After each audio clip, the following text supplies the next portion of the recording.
Assalamualaikum dan selamat pagi semua.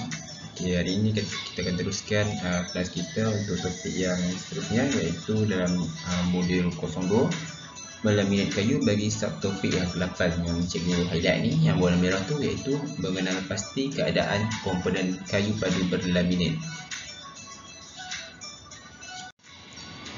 Pengenalan. Kerja-kerja laminat melibatkan kepingan bahan yang disepadukan dengan dua atau lebih lapisan. Proses menghasilkan laminat dipanggil laminasi, yang biasanya merujuk kepada menempatkan beberapa lapisan dan mengelukan dengan tekanan atau kepanasan dengan bahan perekat. Okey, maksudnya dekat sini laminat ni maksudnya di sini gabungan dari dua atau lebih lapisan. Contohnya kalau papan, dua atau lebih lapisan, kemudian dia dimampakkan dan diglukan atau digamkan sampai melekat. Jenis-jenis laminasi. Terdapat dua jenis laminasi. Yang pertama adalah laminasi kering dan yang kedua adalah laminasi basah. Okey, yang pertama, laminasi kering. Kaedah yang lazim digunakan dan tahan lasak, lebih digemari berbanding laminasi basah. Keadaan ini perlu melalui proses pengeringan, di mana ia menggunakan alat pemanas yang dipanggil sebagai autoclave. Autoclave adalah alat pemanas dengan media udara bertekanan. Laminasi kering menggunakan perekat aktif panas yang dipanaskan apabila ia melalui autoclave, iaitu alat laminasi dan oven, untuk memanaskan dan mengeringkan laminat dan glue bagi menghasilkan dekatan yang kuat.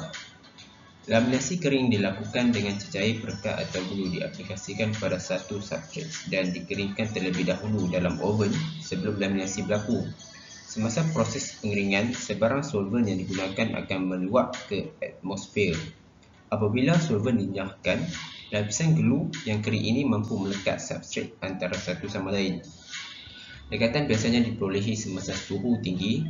Suhu dan tekanan mencukupi bagi membolehkan perekat mengalir dan menghasilkan lekatan dan ikatan serta-merta apabila ianya berangsur sejuk. Okey, masuk laminasi kering ni biasanya macam kamu lihat ni, dia dimasukkan dalam autoclave.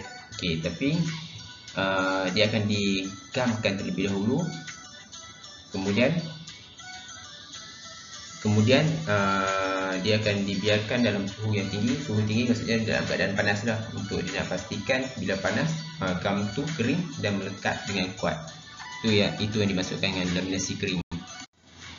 Manakala yang kedua adalah laminasi basah. Dalam proses laminasi basah, glue digunakan pada satu permukaan dasar substrate disapu dengan roda penyebar atau roller. Tiada proses pengeringan diperlukan. Pengeringan glue berlaku melalui penyerapan air ke dalam permukaan benda kerja dan cara semula jadi. Maksudnya laminat basah ni dia sama juga macam tadi, cuma dia tak gunakan alat pemanas luar, iaitu autoclave. Dia hanya letakkan gam pada permukaan dasar, iaitu permukaan bawah lah. Contoh kalau ada dua lapisan, dia letak yang gam tu lapisan bawah tu. Okey, kemudian dia dibiarkan glue, dia dibiarkan kering tanpa menggunakan sebarang alat macam laminasi kering tadi tu. Melaminat kayu padu melengkung. Benda kerja melengkung boleh dilaminat dengan menggelur beberapa veneer kayu nipis dengan urat kayunya disusun pada satu arah yang sama. Pembentukan lengkung dibantu dengan acuan atau jig yang dibina mengikut lengkung yang diperlukan. Beberapa kayu nipis boleh dipotong dengan gergaji pita dan diketam dengan mesin ketam penebal. Ketebalan laminasi ini dibina mengikut bilangan ganjil seperti 3, 5 dan 7. Lazimnya pengusaha perabot memilih 4 lapisan veneer bagi laminasi melengkung ini. Okey, untuk laminasi melengkung ni, maksudnya tadi dia cakap kena ikut satu arah ira kayu yang sama kan. Maksud dari sini, kalau kamu tengok kat gambar ni, contoh kalau ira kayu dia melintang, so keempat-empat lapisan tu kena semua melintang. Macam itulah, sebab dia nak bagi lengkungan tu dia punya melengkung tu seragam. Okey, seterusnya kita akan pergi pada langkah-langkah untuk melaminasi kayu. Okey, yang pertama sekali adalah potong kayu nipis mengikut urat lurus pada bahagian sisi. Oleh kerana ia dipotong selari dengan urat, papan dengan urat lurus mudah dihiris dan dilapis semula. Cara ini dapat mengurangkan lapisan dari kelihatan di antara ketebalan veneer kayu yang dipotong ialah 3 atau 32 inci atau 1 1/8 inci, 3/16 dan 1/4 inci. Kemudian yang kedua, bersihkan pasang gaji dengan mengetam permukaan menggunakan ketam penebal. Yang ketiga, bina acuan jig mengikut bentuk lengkung yang diperlukan. Keempat, gelukan permukaan kayu veneer.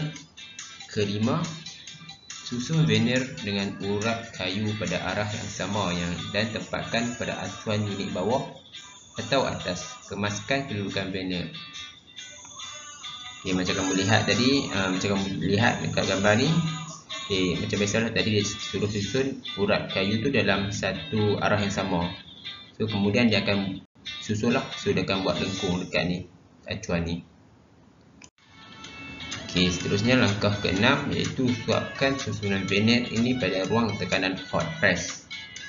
Acuan unit atas ditekan dengan tekanan hidrolik. Iaitu tekanan hidrolik ni maksudnya tekanan ni lah menggunakan cecair. Pada masa unit pengeluaran elektronik di on dengan menggunakan hot press, kombinasi tekanan dari mesin tersebut dan pengawitan gelu berfrekuensi tinggi, lapisan veneer disepadukan dalam bentuk mengikut acuan. Okay, macam kamu tengok tadi, dia menyuap. Gambar yang pertama tu dia menyuap benda kerja. So maksudnya menyuap ni maksudnya dia masukkan benda kerja tu dekat acuan tu lah. Kemudian dia gunakan hot press ni. Yang gambar tengah ni dia gunakan hot press untuk dia nak tekan kayu ni bagi bercantum lah antara kepingan kayu tu. Kemudian langkah terakhir, selepas